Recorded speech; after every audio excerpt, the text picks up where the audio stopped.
Pyrrhus. Pyrrhus, yeah. His goal is to make space accessible and affordable for everyone. And Stuart McAndrew, he has worked on PocketQube standards and has created AusCube1, Australia's first PocketQube satellite.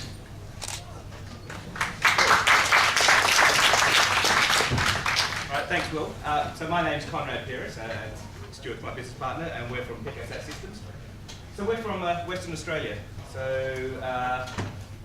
it's an interesting place to be in at the moment. That's where we're from. Why is it interesting? The space ecosystem in Western Australia is growing. It's not as established as it is over here in the East Coast or in South Australia. And as a result, what we're doing over there is, besides working on the business itself, is trying to engage with the ecosystem to help it grow. And we're doing that by doing interviews. We're engaging with the state and federal government. We're at events. We're running events as well. So there's a whole heap of things that are going on.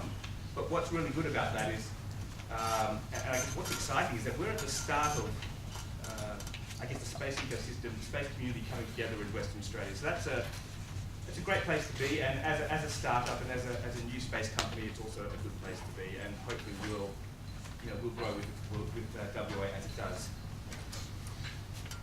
So what are we doing? So we're working a lot on building relationships, building partnerships as we build a company. It's really important that we do that. We know that we can't just build stuff on our own.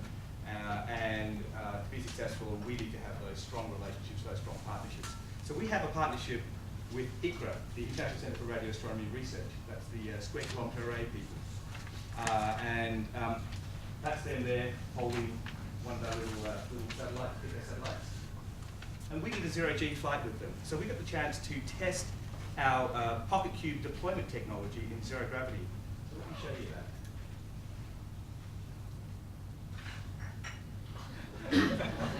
So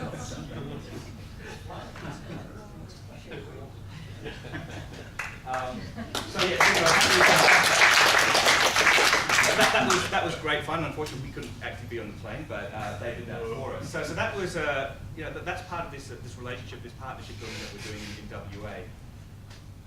We have a relationship with Albert Orbital. Now they're a Scottish company. They build picosatellites as well, and they also launch them into space through their own deals. They're using, at least in the short term, vector space systems, and we have a launch opportunity with them next year, subject to funding and of course regulatory approvals, etc. And Patrick spoke about this earlier on, where we're quite excited to test our satellite on the RTX mission later this year. So there's a few relationships we can talk about. There's others that we're working on at the moment, but we believe that by being collaborative, we'll be able to do a lot more, a lot quicker. So what are we doing right now, customer-wise? In WA, we're speaking to, I guess, your typical customers that you have there. So your resources, your agricultural, defence, science, and a number of others. And we're in the process of working on our business models and trying to finalise exactly what we're offering to those customers. So it's, as you know, a startup, it's hard work, but again, it's fun. And we'll hopefully have some business models finalised soon.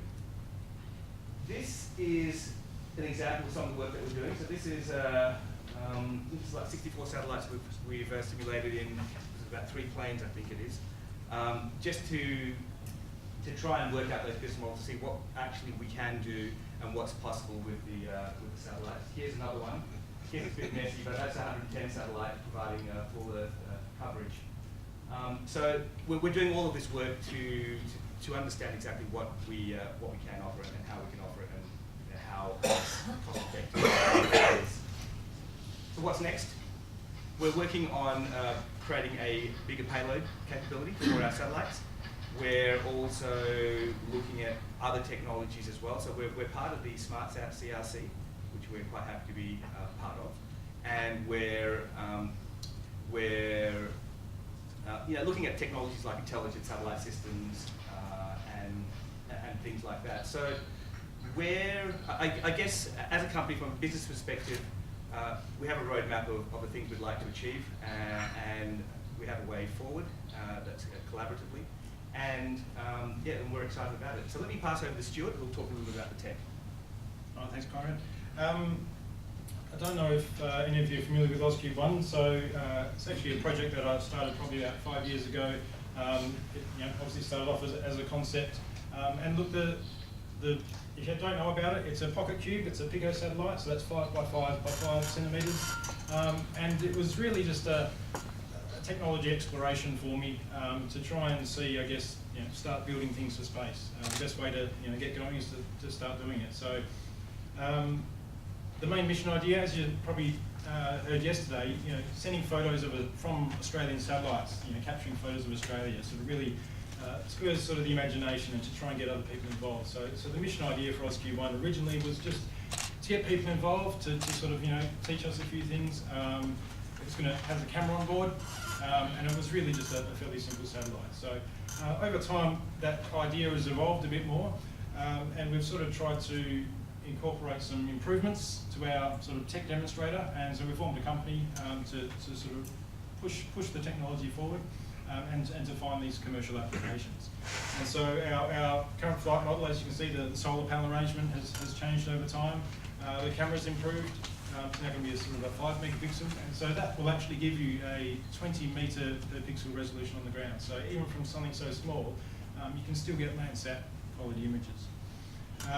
There's also going to be other tech developments that we've incorporated in this, such as a core sun sensor to try and, I guess, improve some of the core stuff behind our commercial platform. And the size of the single unit is it's pretty small, so it's not big enough to be able to provide sort of non-stop operations. So like CubeSats, PocketQubes can be scaled to 3 units long, and because PocketQubes are a bit different, it's not just 3 times 50, it's 3 times the base plate, which makes it a little bit longer. And one of the real benefits there is you can use other off-the-shelf parts. And so this is just a rendering of an Earth observation PocketQube that we're working towards.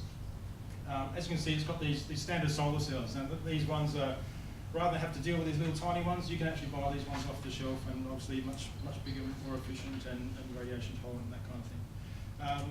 It's going to have an S-band and a UHF radio. Obviously, to take images, you need to get them down to the ground. So improving the comm side of things is definitely essential. So, as it says here, about 15 watts peak power, 10 watts orbital average power. So that's enough for a fairly simplified payload, but still quite capable. This is 3U Cubesat capability we're talking here. So obviously, it's got the power supply to support that. High data rate radio, and one of the things that we found is improvements from AusCube One. While the camera was aimed to look at the ground, well, we can actually turn that into a star tracker. So some of the technology is getting used from AusCube One, and it's going to feed into our commercial platform. Another area that we're interested in is these Reflector Antennas. You probably saw them on Marco yesterday.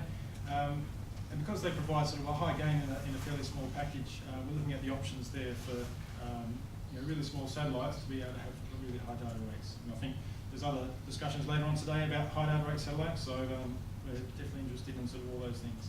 And that's pretty much it. If you want to have a look at the satellite and touch it, you can come and see us afterwards. And one last thing, so from a functionality or capability point of view, we're looking both at Earth observation and telecommunications. And ultimately, we'll build the satellite to the size that it needs to be to solve the problem that we find. So, and Picosats are our first solution. Thank you.